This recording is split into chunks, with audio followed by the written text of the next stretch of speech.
And thanks for coming. Do we have the video and the sound? Is that all set up? Yes? All right, wonderful. All right, I'm really excited to be here today and have the first lecture on CS224D. We'll start with a couple of simple logistics and then really give you one of the most important ideas and high-level thoughts of deep learning for natural language processing through a series of natural language processing examples. And you see actually the output of a neural network and how it essentially classifies the sentiment. So for instance, the first 15 minutes were dry is negative. That's a negative phrase. And you see basically dry being negative and so on. But by the end, I really enjoyed the lecture. So hopefully this will be true for you as well, just like it was for this neural net. So maybe some of the most basic course logistics. Also, if you have any questions for any of the lectures, this one or any of the future ones, feel free to just raise your hand and ask the question. So my name is Richard. I actually got a Stanford PhD 2 years ago and then founded a small AI startup called MetaMind. And then we have a couple of great TAs. So far we have 4, but given that we currently have 200 students enrolled, hopefully we'll get some more.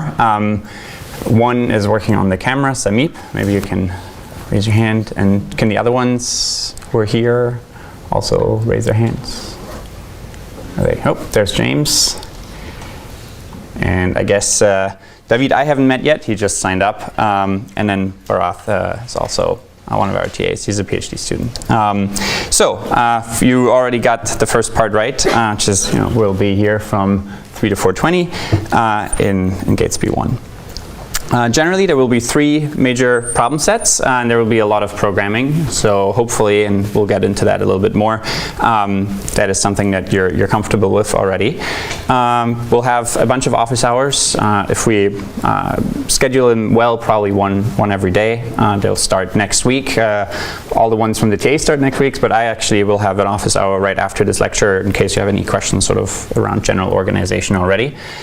The slides will usually be uploaded before the lecture. I'll try my best. Then the video of the lecture and the lecture notes will come right after.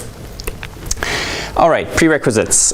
We will require you to program a lot in Python. So hopefully you're proficient in Python. If you know C++, Java, and Lua really well, then that's fine too, and you can probably pick up Python, but ideally you know Python already. Otherwise you're going to want to start right now taking a bunch of Python tutorials. We'll do a lot of matrix calculus, taking matrix derivatives. That's not trivial for some people, especially if your linear algebra and college calculus has been either a long time ago or still in its infancy. So that is definitely a prerequisite. Basic probability and statistics. Hopefully you know a lot of the basics of those. And then the most ideal prerequisite is really CS229, having taken the machine learning class where you have basic understanding or got a basic understanding for cost functions, taking derivatives of simple functions, and then performing optimization with gradient descent. If those words are already somewhat familiar, then I think you will have a fun time in this class. Are there any questions about prerequisites?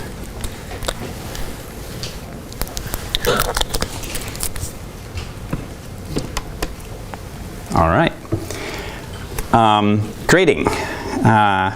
Very fun for everybody involved. So the 3 problem sets will each count for 15% of your final grade. We'll have a midterm exam, which also only counts for 15%, and the final course project. And the final course project will, I think, be the most exciting part for you personally. Several students last year were able to publish papers, got into Hacker News and various other fun places with their projects. It's a very exciting time right now for deep learning, and if you do a really good job on those, on your final projects, I think that's sort of something that that will last you for a long time in your career. We'll have a milestone where you basically have to at least have a project description. We'll actually give you a 2% bonus, 2% of the entire class grade if you have your data already and ran an experiment. And we do that because we really want to encourage you to start early on your class projects. Usually we will run experiments. Those experiments will take inevitably days or at least several hours to run, and if you start the night before, it's just impossible to get a good grade. So you want to start early. You also don't want to spend too much time, and we'll have a special session on just the class project in a couple of lectures, but you also don't want to spend too much time collecting the data and so on. You want to find quickly what is the problem domain that you have, and what excites you that you want to like to, in natural language, or at least some of these related techniques, try to predict and automate.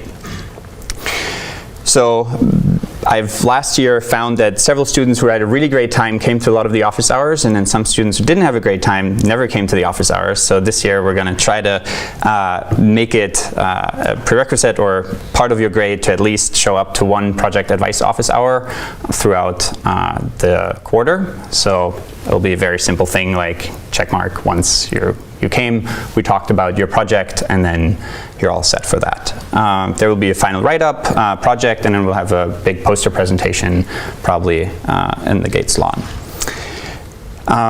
And yeah, you'll get bonus points if you have exceptional fun poster presentations. We had last year, we had folks who had like live demos set up where they showed you something and then it described what it saw directly in language. Those are the kinds of things that if you're really getting into this, you could build, and those will get some bonus points. All right, late policy, we try to be very lenient. Basically, you'll have 7 free late days that you can use whenever you want. After that, we'll take 25% off per late day. You can use at most 3 late days per problem set, because we want to post potential solutions and discuss solutions openly in the office hours. And yeah, that does not apply to the final course project. You do have to submit that on time so that we have time to grade it. Collaboration policy, I guess, yeah, again, read your student handbook and codebook, and remember the honor code. And then, yeah, it's very important to understand what collaboration means, especially as we analyze your code. You don't want to have your code be looking too similar to other people's code. Any questions on grading?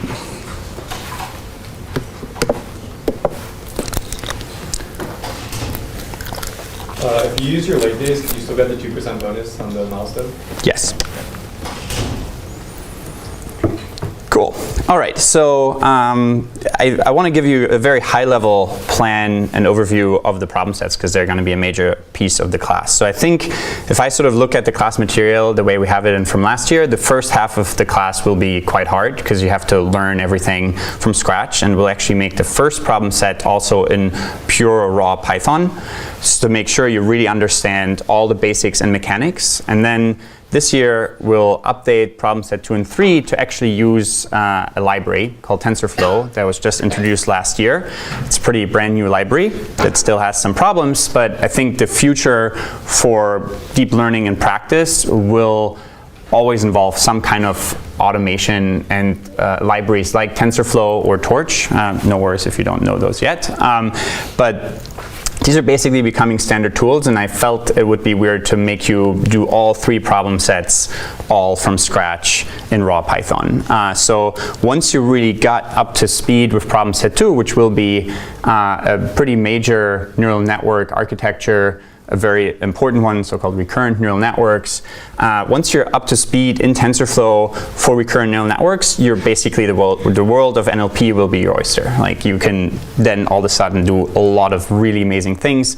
You will likely use that as part of your project to that kind of code, and it'll be exciting and really a very useful tool in your jobs, in your research, in all kinds of ways.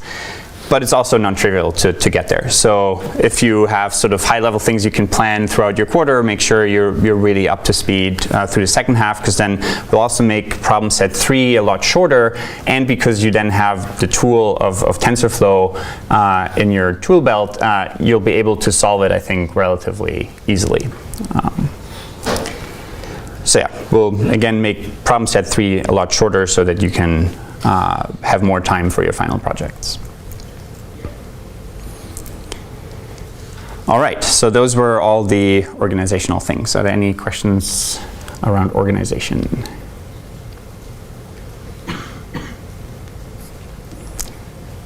All right. So then we can get started on deep learning for natural language processing. So very, very high level, what is natural language processing in the first place? So it's basically a field that is really at the intersection of computer science, artificial intelligence, and linguistics. And for us, the goal of this field will be for computers to process, or scare quotes, understand natural language in order to perform tasks that are useful. So for instance, question answering is a task that is incredibly useful. If you have a question about your iPhone, it broke somehow and you want to know the answer, and we could have computers give those answers, that would be very useful and save companies a lot of money. Now, I use the scare quotes of understand because really fully understanding and representing the whole meaning and all its glory of language, or even defining it, is quite an elusive goal. There's a lot of philosophy of language, Wittgenstein, Frege. We won't go into any of those details, but we want to be realistic in our expectations. In the end, we will usually have a very concrete task that we think is useful to solve. And when we say meaning and understanding and reasoning and all these kinds of things, really we mean we have very complex functions that we learn to predict and solve some kind of useful task. So I will stop using the scare quotes throughout the lecture, but it's something to keep in mind. Really, perfect language understanding is kind of AI complete in the sense that it's inextricably linked to thought, and we don't really have a great way to represent all kinds of thoughts in a computer, in all their fuzziness and concreteness and logical ways and so on. So what we'll look at very concretely are different levels that exist in natural language processing. It starts usually with speech, and then we use phonetics and phonological analysis to understand speech better. From there, we may go and look at morphemes, short stems, for instance, and prefixes and suffixes of words. Then we'll go to syntactic analysis, actually trying to understand how words are put together to form the meaning of whole sentences. Syntactic analysis is really more like the grammar, the structure and syntax of language. Once we have that, at least traditionally, we will then go to understand what the sentence actually means, and eventually we might want to use the sentence meaning to have a full discourse. Now in this class, we will not do much of OCR and simple things like tokenization. We will not focus on that. We usually will assume we have some speech, but really the major focus will be on syntactic and semantic interpretation. And in some ways, what you will notice is might actually sometimes go directly from here's a word or a list of words to what does that list of words actually mean. We may skip some of these levels that have been traditionally thought to be required for understanding language and go directly to semantic interpretation, because that's really where the meaning is, and in the end, when we communicate, it's all about the meaning. It's less about the structure that we use. All right, so let's look at a really, really tiny subsample of NLP applications, several of which we will implement in this class and cover. So it starts with really, really simple things: spell checking, keyword search, finding synonyms in a dictionary, for instance, or a taxonomy. Then there's some intermediate tasks that are a little harder, extracting specific types of information from websites, for instance, finding product prices or dates or locations or people names. And I'll give you an example in a live demo at the end of this lecture. Or extracting company names that can be useful if you work in finance and you want to find which companies are mentioned in similar articles and hence might be related, to understand sort of company networks or people networks. Then still somewhat simple kinds of tasks are classifying longer documents for instance, the reading level. Should this be a text that is suitable for fourth graders to use? Or understanding the sentiment of longer documents in case you want to predict movie revenue, for instance, after you see a bunch of movie reviews when the movie comes out. So those are still relatively easy and intermediate tasks. And then the really hard ones, which we'll also cover in this class, are machine translation, which really captures a lot of the complexity of language. Being able to translate from English to German or Chinese or any other language is really hard, and it's really also one of the tasks that we haven't solved in any kind of sufficient ways such that we can say we're better than humans. And some people think that that might be one of the most elusive kinds of tasks, being able to better translate, because you may need to know so much about life, love, and God and everything, the whole world, to really be able to translate subtle nuances in novels and things like that. But there is interesting research actually from Stanford and the NLP group here that shows that having at least an automated raw translation from a computer will speed up the work of human translators significantly. And so it is definitely something that is getting more and more useful and more used in daily life. We'll touch a little bit, but not too much, on spoken dialogue systems. It's something that's very hip right now in industry. A lot of people think that that might be one way you might interact with a lot of different companies in the future.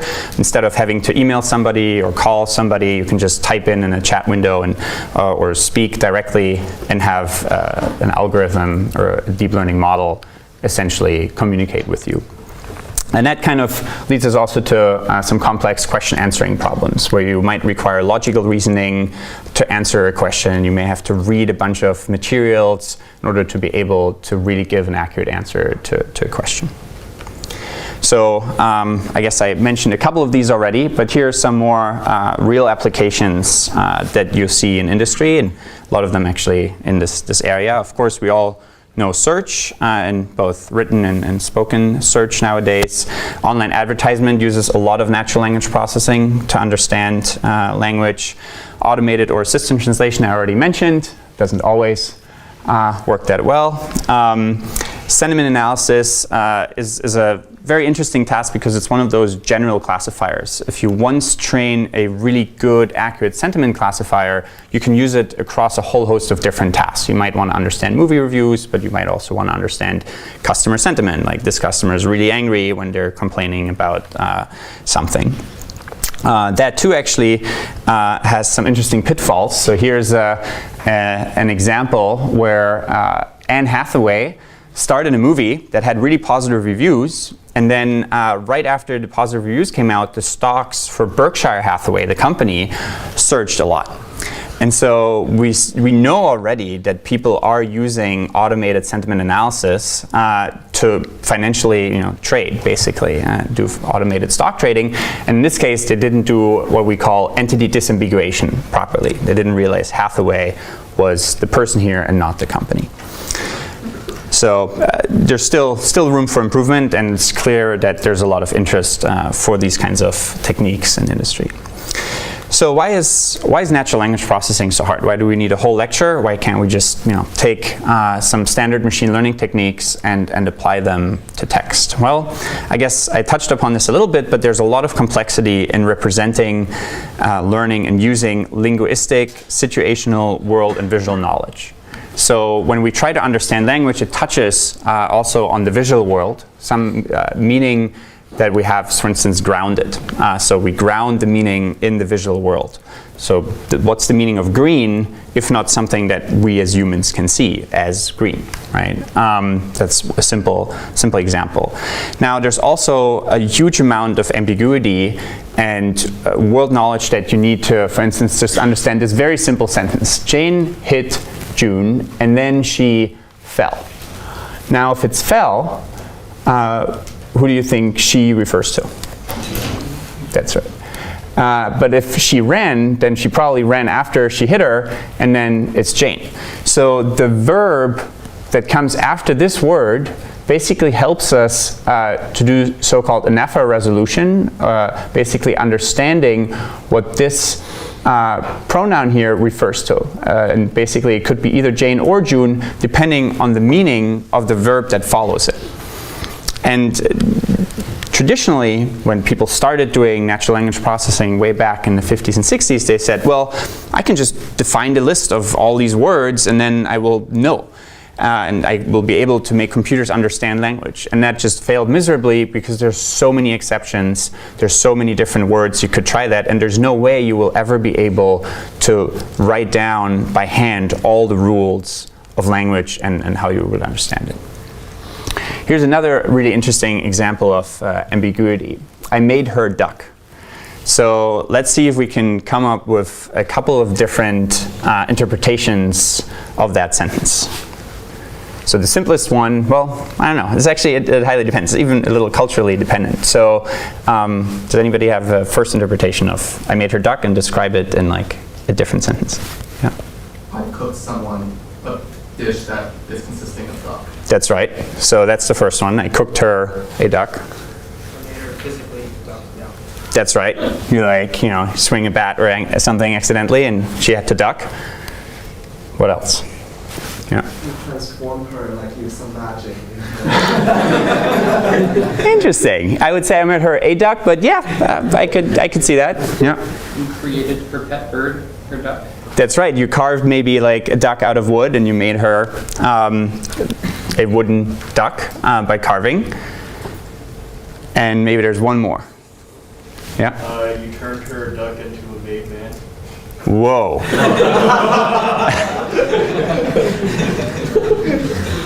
Maybe. So I guess the last one might be you actually made her duck like the one that she bought, right? And so all these are subtly, like some are obviously different, completely different, and you may want to see a picture, for instance, to understand which one you meant. The beautiful thing about some of the techniques that we'll cover in this class is that they actually transfer very quickly between language and vision, and so you can actually use and combine these techniques, especially if you've taken, who here has taken 231N last quarter? Awesome, so roughly half of all the people. Okay, so you will be able to see that a lot of the techniques will transfer. Hopefully some of this will be boring and you'll be able to do it very quickly, but there'll still be a lot of things that weren't in that class. All right, so what is deep learning? It's essentially a subfield of machine learning and basically tackles the following problem. That most machine learning methods work really well because it turned out that there's human learning or graduate student assent to try to find really good features to give to the algorithm. So for instance, if we're trying to find named entities like locations or organization names, one of these state-of-the-art methods in not too long ago, 2010, basically had to give all these kinds of features to a machine learning algorithm like logistic regression or conditional random fields to make a very accurate prediction. So it had to look at word shape, for instance. So it had features of like, is the first letter capitalized? Is every letter capitalized? Is there no letter capitalized? And it had one discrete feature for each of these kinds of problems. Or it looked at the current part of speech tag, in short POS. Is this a noun, a verb, an adjective, and so on? Or is the word in front of it an adjective, a noun, a preposition, and so on. Basically, a lot of different kinds of features were given to the algorithm, and only then was it able to find, oh, this is a location, this is actually a city name or something like that. Now, that's not very attractive if you try to build an algorithm and you had to actually manually sit down and look at all the data and all the examples and say, well, it's still making this mistake. Maybe I should add this kind of feature to solve that specific problem. Because that way, it will be very dependent on the kind of text that you're looking at as a human.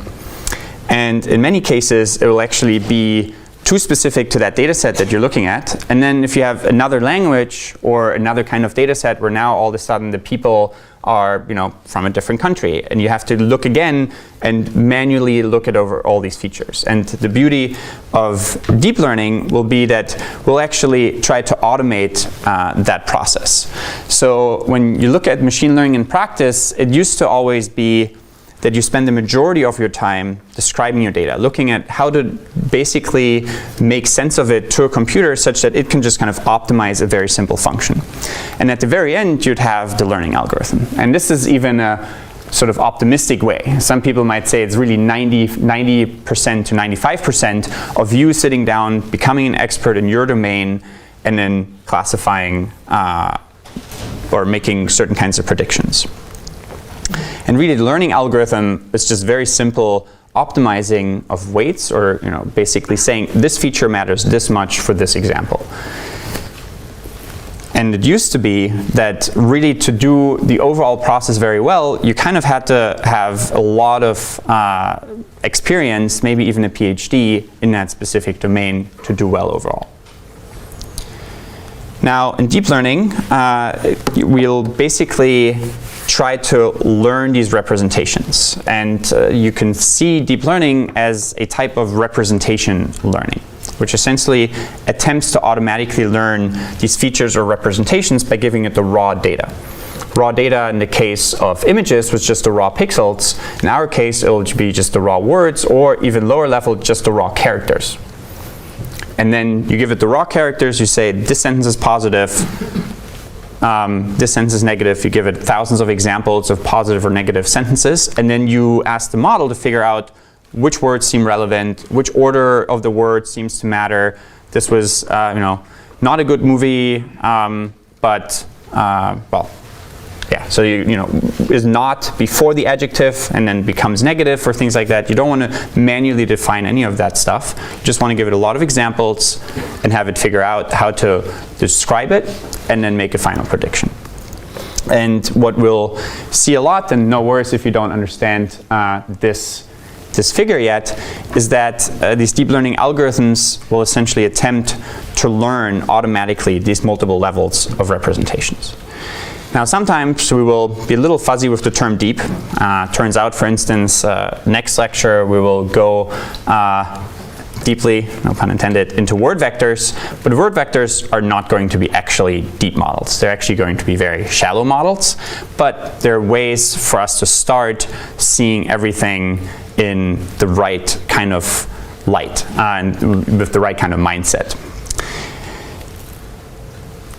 All right, any questions so far about deep learning, what we'll cover, applications that you're excited about and wondering if we'll cover it or not?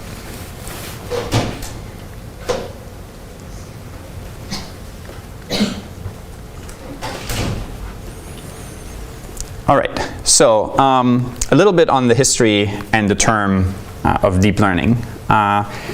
Deep learning actually also includes a lot of so-called graphical models and probabilistic generative models. We will not focus on those. We will focus the entirety of the class on the neural network family, which is really now the dominant model family inside the field of deep learning in research as well as in industry. You might be a little snarky and say, well, this whole deep learning thing and neural networks, isn't it just kind of clever terminology for combining a bunch of logistic regression units? And if you've taken, who here has taken CS229? All right, excellent. All right, we'll have a great quarter. So you've all familiar with logistic regression, and one thing you will notice is that throughout the class is really we'll have a lot of logistic regressions kind of put together in all kinds of different ways. And that is really it. And so there's some truth to this. At the same time, there are a lot of interesting modeling principles, such as end-to-end learning. I give you the raw input, I give you the final output. You learn from the final output all the way to the raw input and everything in between. Really putting the artificial back into artificial intelligence, if you will. It was really a lot of human intelligence that went into a lot of these different applications. And in some cases, there are actual real connections to neuroscience, though I have to say that we will not go there. This is not going to be a neuroscience class. I'm not a neuroscientist. I published once or twice with some, and I know some things, but the neural inspirations of these models are very high level and fuzzy. Especially for natural language processing, where I think we have even less of a good understanding of how the human brain really represents and processes language. At least compared to the visual cortex, where there are a lot more clear sort of this neuron actually does exactly that kind of thing that exists rarely or ever in natural language understanding. We'll also not be taking a historical approach. So there will be some folks online who say, oh, but hasn't this been discovered already like 30 years ago?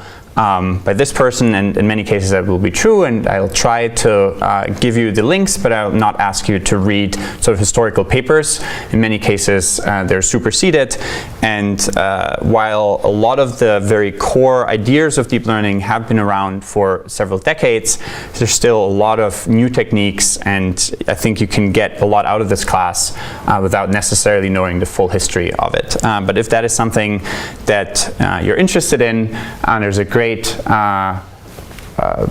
sort of long journal version of deep learning and neural networks, an overview by Jürgen Schmidhuber, who's done a really great job discovering all the intellectual history of the field.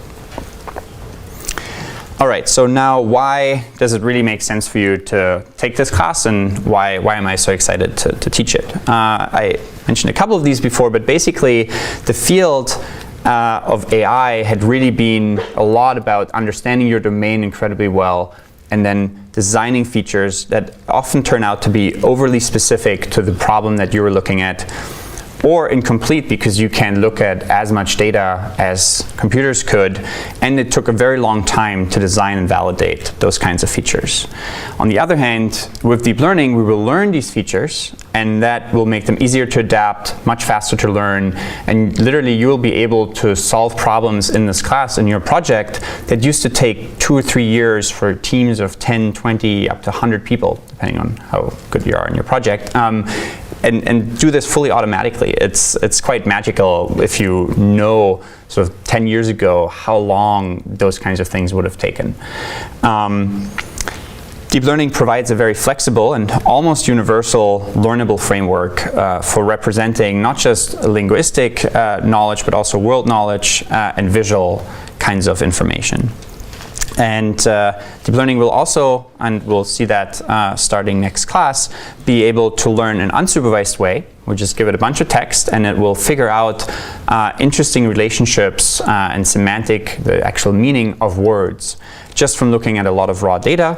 But then also, and that's where usually a lot of the power is, it's very, very good on supervised problems. So trying to very accurately predict a certain outcome. Are there any questions about these things so far? Yeah? So is it like we need to prepare many features and deep learning is going to figure out which features are important, or like it's going to also like find combined features that are affecting the output rather than the individual features? How does it?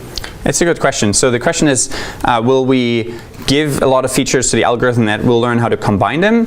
And the answer is, we'll actually just give it the raw words. In our case, for this class, it could also be the raw speech signals, or raw pixels, or a combination of all these things.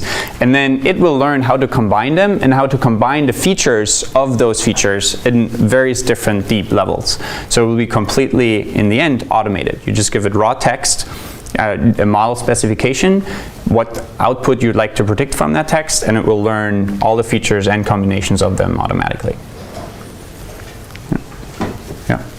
How well can we describe the meaning of these learned features? So we'll actually get to that in a couple of slides to give you some idea. And many times we can actually project them down into a 2-dimensional or 3-dimensional space that we can visualize, and then we will actually see very interesting patterns that emerged from these models in often unsupervised ways. So there will be some ways we can visualize it, but it's also almost part of the art. Sometimes you get to know a model really well, and you get to like sort of tune it to work really well. And then others will actually come later and say, well, this model works so well, but we don't really know why. So they then analyze it and visualize it, and it becomes sort of almost a research problem in and of itself. And people have been able to come up with very interesting visualizations and interpretations of these models. Yeah? Probably related to that, but when you talk about representation of information of various types, are you talking about representation at the output level, or are you talking about representation in the middle layers? So the question is, when we say representing and middle layers, I guess we haven't really defined a lot of those terms, so you're probably a little ahead of the class, but we will do both. The final output is often very simple. Is this a negative sentence this movie sucked? Is this a neutral sentence? I had watched this movie. Or is this a positive sentence? I love this movie. It's the best family movie ever. Those kinds of final representations are very easy. They're just like a binary output or a small vector of saying these are the probabilities for these three classes. So that kind of representation is the easiest one to interpret and to learn. But we'll actually also look at intermediate layers. And for instance, the very first layer, which will be word vectors. All right, now you might think, well, if some of these techniques have been around for so long, why is this so relevant now? Why is this only the second time this class was offered for deep learning for NLP and not the 50th or 10th time? It basically started roughly in around 2006 that deep learning techniques actually outperformed these traditional machine learning techniques. So up until then, it was really all the hand-designed features that did so well for all the different tasks that you were using. And even 2006, you were probably already using a lot of machine learning when you used a search engine or something like that. So why now? Basically, deep learning techniques benefit a lot more from the data because we will ask the models to learn the features by itself. It also requires a lot of data, right? If you only have 10 examples, and this is already kind of relevant for thinking about your class project and how to get started on that. If you only have 10 examples for something and you ask the model, you know nothing about language, right? The model starts being a completely random gibberish kind of algorithm that doesn't make any accurate predictions, and you only give it 10 or 15 examples, it won't be able to understand all the complexity of whatever domain it is that you're trying to describe. However, when you give it millions of examples, then it can start to figure out all these patterns by itself without you hand-holding and describing these various features. And so deep learning techniques in somewhat benefit, but also require a lot more training data. Then we'll have a lot of faster machines and especially multi-core kinds of architectures. We'll notice down the class that a lot of the things will boil down to making very large matrix multiplications, just W times X. And it turns out that those are very easily parallelizable, and so if you have multiple cores, you'll be able to make use of those. And now some of the GPUs have 4,000 cores, and it turns out with deep learning techniques you can very efficiently use those 4,000 cores and parallelize very nicely. And then, and this is sometimes overlooked, but I think it's quite relevant, especially for natural language processing. In the last couple of years, there have also been a lot of new models and algorithms and optimization techniques and ideas that helped us make use of these very powerful techniques. And that overall resulted in just much, much better performance and accuracy, especially for tasks, such that they now become really viable to be used in practice. And it started with speech and computer vision, but now has definitely arrived in natural language processing as well. So let me give you at least a very sort of one slide per breakthrough kind of overview of how we got to where we are. Basically, it started out with deep learning for speech, where we had all of a sudden very large data sets, and basically we're able to take in not quite just a raw frequency, but some very raw features of the sound, and then basically predict phonemes and words. And here we see a word error rate, and the word error rate really dropped significantly. So when you actually now speak into your phone, your Android or your iPhone, you will very likely use a neural network in the back end that actually understands what you're saying. And if you tried speech recognition like a decade ago, it was for the most part a joke. And it's really now that it's become so accurate that you actually, it makes sense to talk into your phone, even sometimes with noisy backgrounds. The other breakthrough, and this was what all of 231N was about, is basically, or had been in computer vision. And really, computer vision was also what most deep learning groups had focused on up until maybe 2 years ago or so, their majority of their efforts. And so we understand neural network models a lot better for images. So we know, for instance, when you take in the raw pixels, the first layer of a neural network basically finds little edges. And then once in the second layer, we will combine some of these edges into more complex textures and shapes. And then in the layer 3, you'll have more complex, even more complex kinds of combinations, and maybe you have neurons that fire when they see a tire and things like that. In natural language processing, we won't have beautiful visualizations like that, unfortunately, and there won't be as kind of obvious connections of, oh, we put these two characters together and then they form kind of this positive meaning or something like that. But we will have some visualizations also that help us understand, and we'll see that in images, it is, in text, it will be very hard to understand exactly what one word would be represented as. So for instance, the example of duck. Let's say we try to represent duck. Should it now be close in our representation to a lot of verbs, like hiding and things like that, or should it be closer to other bird names, right? It's unclear. And so you already kind of see that the language understanding and representation part is often much more complex than the visual one. So basically, when we say deep natural language processing or deep NLP, we want to try to combine these two ideas in goals. Basically taking the goals of natural language processing and then try to use representation learning and deep learning methods to really solve them end to end. And so in the last half hour or so, I will go through a couple of these representations that we have for the different levels that we mentioned in the beginning: speech, morphology, syntax, and semantics, and give you a very high-level overview of what we mean with these different levels. And then we'll also cover a couple of applications that have already been transformed by deep learning. Are there any questions so far on the related kind of subfields of deep learning? Is there a way to augment data for NLP problems? So it's a pretty sophisticated question already. So in computer vision, what we often do is, instead of giving it just the raw pixels, we may change the input a little bit and we rotate the image, because we know, well, if this is, for instance, a quail, well, if I rotate that image a little bit, it's still a quail. So we can have these input transformations.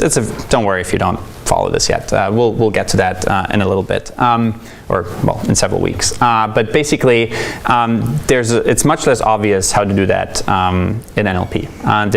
I've actually tried it a little bit in research, and I haven't gotten any big gains like the ones you see in computer vision. That's the short answer of it.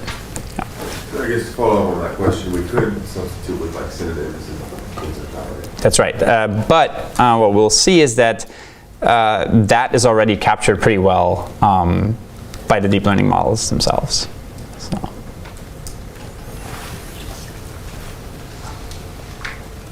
All right, so let's go through these different layers of representation, and let's start with phonology. So originally, if you try to understand words from spoken language and transcribe it into written language, and you studied linguistics, you would basically take a whole quarter on phonology, where you basically have here the International Phonetic Alphabet, and you try to find all the different, define all the different plosives, for instance. So p is a plosive, and you have fricatives, that's exactly the kind of sound that you'd see in those, or dental, where you actually use your teeth, like so. This is the little theta, and so on. So you basically would spend a lot of time trying to describe all the subtleties of how human sound can be transcribed, and then basically try to automatically predict one of these discrete categories. Now, in deep learning, what we'll do instead is just describe it as a vector, a list of numbers, and we won't try to make any of these fine distinctions between the different ways to pronounce a word. Now, moving on from just knowing what the sounds are, the next level might be understanding morphemes, which is basically the science or field of morphology, where we might want to understand a word like uninterested might be chopped up into a prefix un, and you see that prefix modifying lots of different words and changing potentially the meaning later on. You have the stem interest, and you have a suffix. The suffix in different languages can change, time, for instance, so interesting versus interested, and things like that. Now, again, in deep learning, every morpheme will just be a vector, a list of numbers, and we will train a neural network to just combine two vectors into one vector, and then we hope that the resulting vector captures whatever we need to capture for our task. So this is modeled by Tang Luang, one of the PhD students in the Stanford NLP group, and he had used a so-called recursive neural network. It's also a family of networks we'll cover in this class, that basically combines just a list of numbers that represent un and one that represents unfortunate, and we'll combine those two to unfortunate. And we won't make any kind of explicit assumptions about what unfortunate should look like. We'll just let the model figure that out.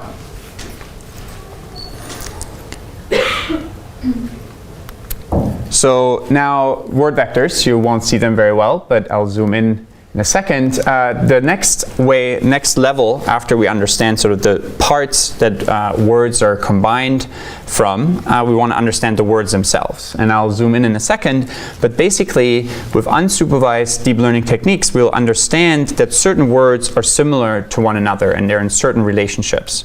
And so we will go and we will learn just by giving it all of the text of Wikipedia, for instance, we'll find neural network or even more shallow, very simple techniques to learn to map words also into a vector space. So this is really going to be one of the fundamental ideas and the first main idea of this class, and one that we'll see throughout this whole lecture. As long as we can map any kind of input into a list of numbers, we're going to be in the world of deep learning, and we can use all these different techniques. And so words will also just be lists of numbers. And usually will represent a word in something like 50 or 500 dimensions. Of course, we can't visualize those, and if we want to understand what's actually going on inside the model, what we often do is project them down to 2 dimensions.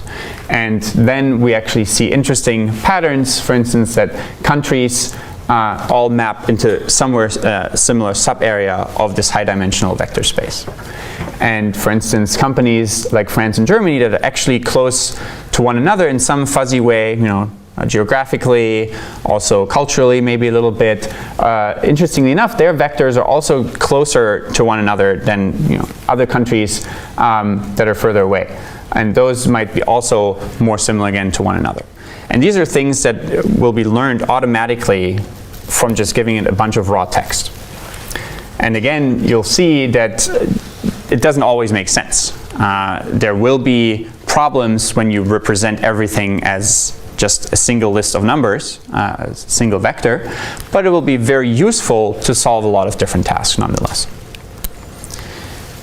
Here are a couple of verbs, and you know, say, think, and expect are closer to one another, for instance, that coming, come, go, and take, and get, and so on. Here we have a bunch of auxiliary verbs, are, is, were, was, and those are close to one another too. Now, once we understand how to represent words, words in isolation are not that useful. Usually when we communicate, we combine words into longer sentences. And so traditionally, people would describe sentences with very discrete structures and discrete tree structures like this one here. So the house at the end of the street is red. We might say the is a determiner, and don't worry if you don't understand all that linguistic terminology. We'll go through it as we go through the class. But basically, the is a determiner, street is a noun, and that together combines into this discrete noun phrase. Now, unfortunately, just saying this is a noun phrase is not that useful, right? You still don't really know what does it actually mean, the street. How does the street relate to the road, or the side alley, or the alleyway in which I was born, or things like that. Like, it's very hard to capture all of that in one discrete category, but that has been sort of traditionally the way to describe syntactic categories, just the structure and the grammar of language. And so in the end, you might say, all right, that whole thing is a sentence, and the sentence is just the category, the discrete category S. Now in deep learning, and you'll start to see the pattern here, since we're already describing all the words as vectors, we'll also describe all the phrases as vectors. And then we can actually compare the cat, for instance, the phrase the cat with the phrase our dog, right? Now they're not just a noun phrase, but we'll actually have a vector, and we hope that the vectors for phrases that are similar are also similar to one another in some way. And again, because every word and phrase will be a vector, we can use standard neural networks, standard functions that map vectors to other vectors to learn to make certain kinds of predictions. Now, let's go to the next level above, which is semantics. Traditionally, and this is again, we're going through sort of a long history here of the whole field of linguistics, and again, morphology, phonology, syntax, semantics. You can literally have 1 to 4 quarters of classes about each of those separately. So we're sort of not doing them complete justice, and they're actually very interesting in and of themselves. But if you're trying to make predictions, trying to have a computer automatically understand and make predictions based on the inputs, it turns out we can, in some sense, get away with not having to understand all these subtle details. We can just make the computer do accurate predictions without us understanding all the subtle notions of these different layers of representation. So let's look at semantics. If we, for instance, try to understand the sentence Mary likes Sue, then if you took a semantics class and maybe then another advanced semantics class, you would go to eventually what we call lambda calculus, where you say likes is this complex function that takes as input some other variable y, and then takes as input another variable x, and then can basically combine these different representations. And don't worry if you don't fully follow this, but if you know a little bit of functional programming, there's actually a lot of connections to those. So here you might say Sue, for instance, is just represented as some discrete symbol s.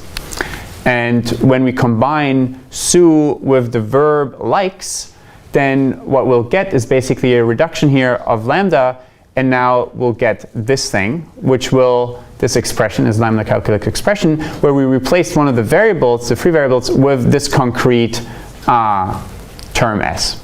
And then if we combine Mary here on the left side, we'll replace that variable x with Mary. And in the end, we have this discrete representation likes m comma s. Now, of course, again, if we try to ask, well, how similar is now that sentence Mary likes Sue in that representation to the sentence Mary and Sue enjoy hanging out together, right? Like that sentence already will be quite tough in lambda calculus to represent, to be represented. And they're very discrete. They're not sort of fuzzy, long lists of numbers, and we're not in a vector space, but we have very discrete representations. And so there's no notion of similarity or the fuzziness of language when we use these kinds of representations. And now in deep learning, again, every word and phrase and even every logical expression will just be a vector. And because of that, we can combine different vectors, again, using neural networks into other vectors, and then we can still, it turns out, make it a classification problem. For instance, we could say all reptiles walk versus some turtles move, and then we can ask, well, does one actually logically entail the other? Well, if all reptiles walk, and we know that turtles are reptiles and some of them move, then this clearly has to be true if this is also true. This is the entailment problem. This was studied by Sam Bowman, who happens to also be a Stanford PhD student in linguistics. And basically, instead of us having now to define, oh, well, turtles are subsets of reptiles, and moving is a general expression, and walking is a special subtype of moving, and any of these things, he basically just says, everything is a vector.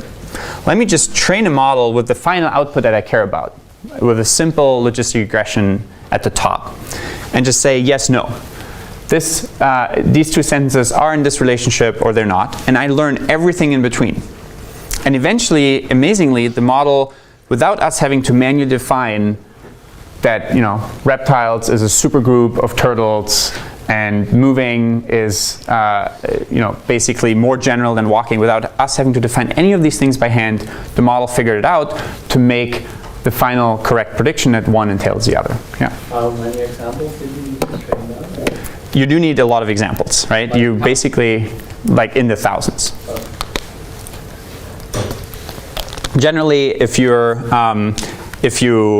for any of your projects and any kind of deep learning models, if you have 1,000 examples for each of the types of things you try to identify, then you start having a chance of having a deep learning model learn it. If those 1,000 examples are good representative examples of your overall problem. Yeah.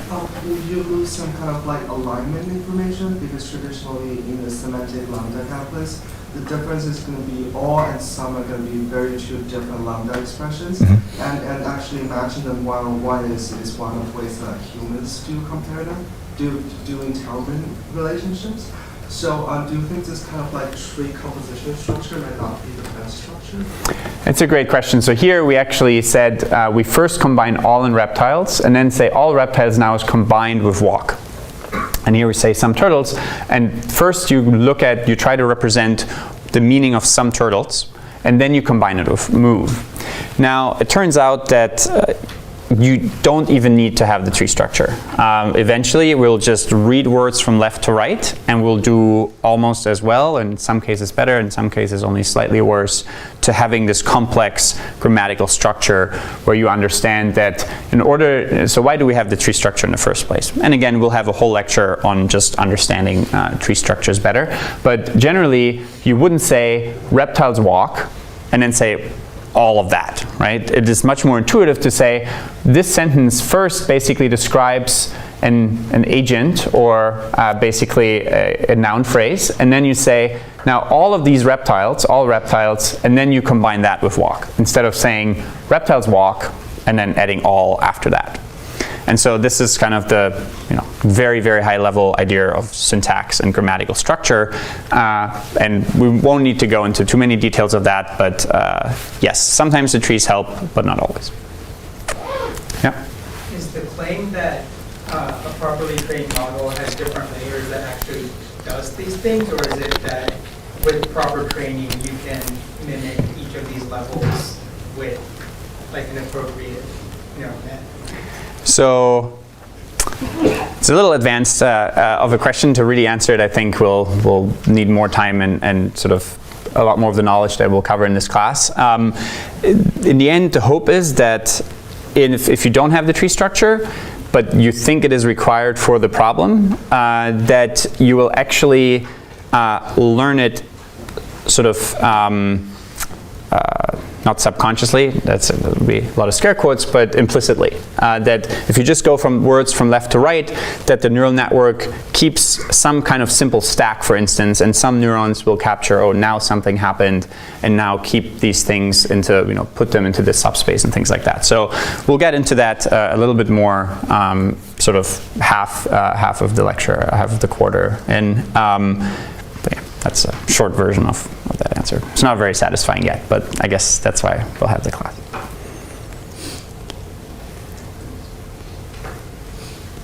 All right, so we basically were able to see that for all these different levels of linguistic representation, starting from speech to phonemes and morphemes, words, phrases, grammatical structure, and the meaning, everything will essentially be mapped to a vector.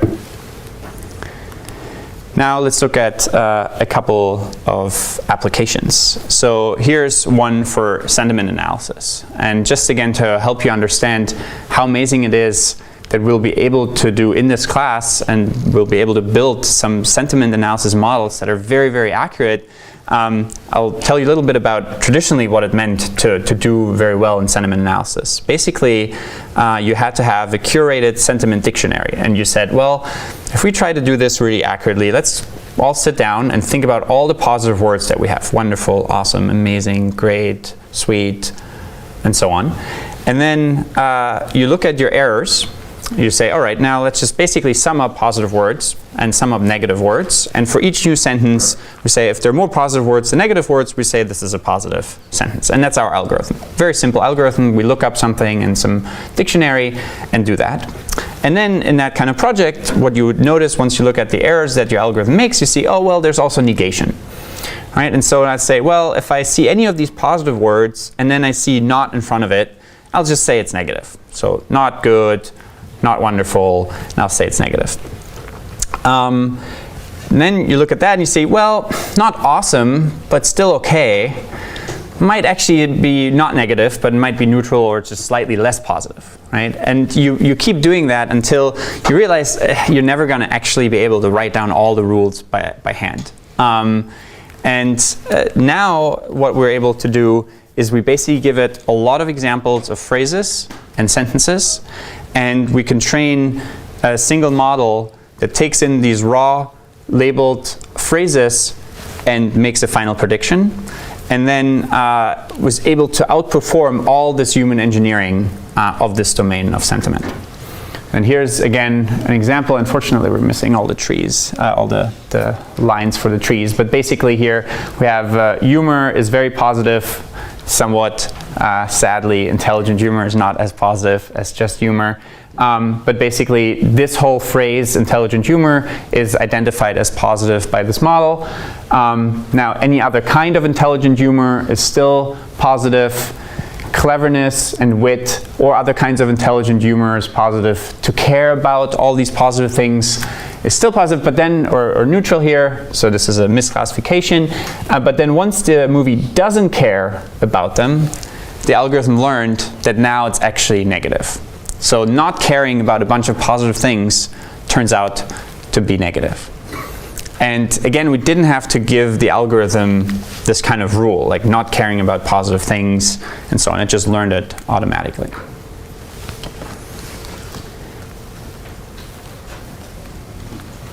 Yeah. Are you always initializing with like some sort of word to pre-trained word to that here? Or yeah, I see you'll have a huge discrepancy of people who are super advanced already and know word to vec, which is what we'll discover or describe in the next lecture. And then we'll probably have some people who don't know this yet. The short answer is almost always yes, unless you have a lot of data, and then you don't need to do it. And don't worry if you don't understand the question or the answer yet. What's a lot of data? Tens of thousands of examples at least per class. Yeah. What if you have mostly positive training data? Like in this, like if you had mostly positive sentences, could you kind of still infer the negative example? So it's a good question. So in general, you might remember some lessons learned from your machine learning class, and one of the problems in standard machine learning is this one called skewed class distribution or unbalanced data set. And deep learning is not immune to that problem. If you have 95% of your data is in one class, like 95% of all your sentences are super positive, and you have only 5% of your data set of sentences that are negative, your algorithm, even if it's deep learning, will still have a hard time learning that well, and we'll have some techniques that we'll cover sort of much later in the class on how to deal with skewed distributions like that. But yeah, neural nets are not immune to that problem. All right, so now let's go over another example, and then I think we'll only have 2 or 3 more, and then we'll end with a live demo of a very powerful neural network model. So question answering is one of these really tough problems in natural language processing, where generally you'd need a lot of feature engineering in past methods, and even in methods that are as little as 2 years old, where you may have to have regular expressions, for instance, and finding specific features is like a main verb. Does it trigger something very specific because you have a WH question for a subject or an object and things like that, or you define who's the agent of that sentence and things like that. So pretty complex kinds of features that you have to engineer to do well.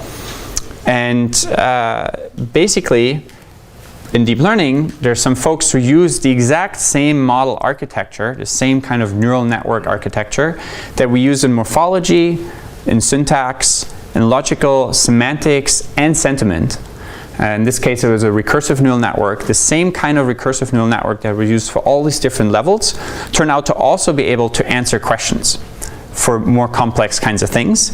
And in the end, it stored a lot of the facts that were asked about during training in vectors. And so when you zoom into, again, these visualizations, the model had automatically learned that Ronald Reagan, Jimmy Carter, and Woodrow Wilson, for instance, are all somewhat similar. Now, how exactly they're similar, well, we know, but that again requires world knowledge. But somehow the model was able to say, in this area of my vector space, I represented in some combination of numbers that these were former US presidents of maybe a certain time frame. Right? And we didn't have to go in and teach it about, you know, what presidents are and what time frames and different times are and so on. And, you know, it put, for instance, George Washington, Thomas Jefferson, and John Adams in yet another part of the space, and those are closer to one another and they're closer to other presidents. But if, you know, you go over here, you'll have, for instance, policies or explorers and emperors or wars, rebellions, and battles. So these are all kinds of questions that were asked during training, and those are in a completely different part of the space. And again, the model learned that automatically just by having asked and seen a lot of answers for different kinds of questions. Yep. Did the computer generate those labels? No, this is basically the authors, Mohit Ear and folks, basically trying to understand what the actual algorithm learned when it mapped these different entities into a vector space. And it basically nicely showed that they cluster very well together. Yeah. Are these clusterings dependent on how you project down the dimensions? Yes. So depending on how you project down your high-dimensional vectors into 2 dimensions, things look slightly differently. But usually you see the same kinds of groups, no matter whether you use TSNE or PCA. Don't worry again if you don't know this methods yet. We'll cover a lot of that. Yeah. You need to know that William McKinley is a single instance, or can the algorithm learn that this is a single name? Can the algorithm learn what? That these two words belong together and should be in the Those things can also be learned. In this case, they actually just learned that there are certain entities, and each entity just had one vector. But you could learn the combination. All right, now machine translation. I mentioned that was one of the toughest tasks in NLP. And again, just to give you a very high-level overview of the history, there are a lot of different techniques that people have tried to translate from one language into another. Some people said, well, first we need to, maybe we can just directly translate from one sentence to the other. But then people said, no, we first need to understand the grammatical structure. And then from one grammatical structure, we can translate to another grammatical structure. And others said, no, what we really need is to understand the meaning first, and then we can translate easily from one meaning into another language, that same sentence. So they're traditionally extremely complex kinds of models that require hundreds of gigabytes of RAM if you want to keep them in RAM, for instance, because they have to store all possible phrase pairs and things like that. It's very complex models. And they're, yeah, just it's a huge area of research. We obviously, a lot of us use machine translation. It's one of the most useful tasks in natural language processing. And it used to literally require many years and many different people to build systems that were at all decent. And none of them are still great. Nobody in machine translation comes even close to human translation. But even for like reasonably, decent systems, it was huge efforts for many years. And now I might ask you, what do you think is the interlingua, the sort of main way to represent language if you want to do translation? Vectors, that's right. So everything will be mapped into a vector, and we will go over this model in a couple of weeks, where you basically take any kind of input language, you map it with a neural network into a single vector, and then you translate, and from that vector you generate the translation sentence. So if that doesn't convince you that vectors are useful, then nothing will. So yes, there will be always fuzziness, right? Duck, should the vector be here, close to hiding? Should the vector be here, close to bird? But in the end, when we look at these kinds of impressive applications, we will see that no matter how we represent it internally, it's just incredibly useful. And so to give you one idea of this, I actually have a little demo of a model that can basically be asked any kind of question, and it's the same kind of architecture that underlies all these different applications. So I can ask, for instance, what is the sentiment of this kind of this sentence? The best way to hope for any chance of enjoying this film is by lowering your expectations. So this is one of those really hard sentiment examples that we literally only in the last half year are able to consistently correctly predict. And the algorithm correctly says that this is negative, despite having lots of great positive words like best and hope and enjoying. But in the end, to do all these things, you have to lower your expectations, so it's negative. We can also, here's another sentiment example. The film starts out as competent but unremarkable and gradually grows into something of considerable power. So even subtle notions like that can now be learned, and this is all learned with a single architecture, which we'll come to only at the very end of this class. It's called a dynamic memory network. It combines recurrent neural networks, which we'll learn about in this class, but then it also needs attention mechanisms to focus on specific words while we're making predictions. It's a pretty complex model. We'll cover it towards the end of the class. And the same kind of architecture, we're also able to ask what are the named entities. And here we see it basically will tell us what locations are, what are organizations, and also people. Then we can also ask it what are the part of speech tags, and it will basically give us an output at every word, finding all the different nouns and verbs and determiners and so on. We can also ask it very logical questions. And again, it's the same kind of architecture. And it's an architecture that if you start early, you could probably implement in this class, especially if you come to office hours. Here's a story, a bunch of inputs, and we'll represent all of these inputs with just a simple vector representation. And we might ask, where was Mary before the bedroom? After we give it all these different facts. And amazingly, the model is able to reason over these different facts and basically come up with, well, first I pay attention to where she was this morning, and then I find things like yesterday. And because yesterday happens before this morning, I now give you the answer that it's cinema. And we didn't require any logical expressions of like, here are temporal words, and I combine these temporal words this way. We just gave it a lot of training examples. Here's a story, here's a question, here's an output answer. You figure out what you need to focus on, what temporality means, or any of these things. And then it represented it all in a vector representation, just a list of numbers, to give the final answer. Now, we can also ask, we give you this story, and I'll give you a second to see if you know the answer. Does anybody know what the answer would be?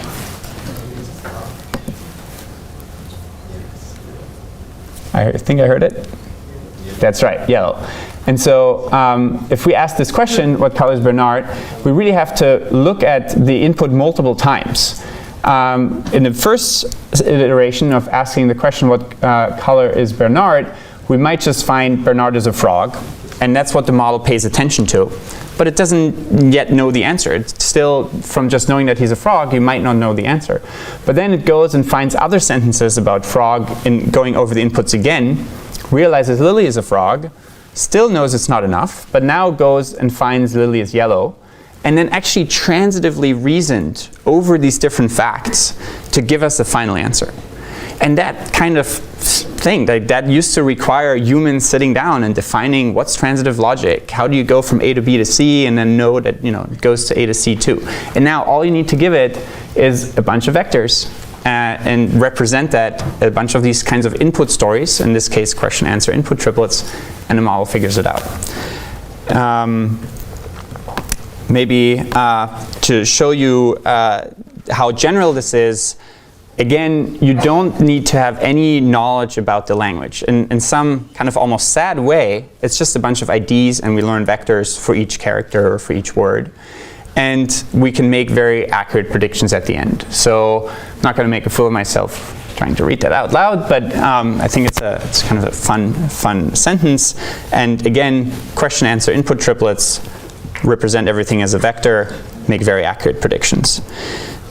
Same thing, translate.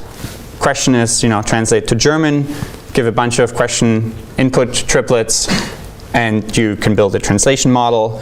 And last but not least, if you've taken 231N, you're going to be able to combine these techniques and even ask questions about images and also get answers for that. And it turned out all these examples can be solved with the same kind of deep learning architecture, which is one that we'll cover towards the end of the class. All right, with that, I'll wrap up. Basically, in the next lecture, we will learn the first step that we'll always need for all these different models, which is to learn how to represent words as vectors. All right, thanks.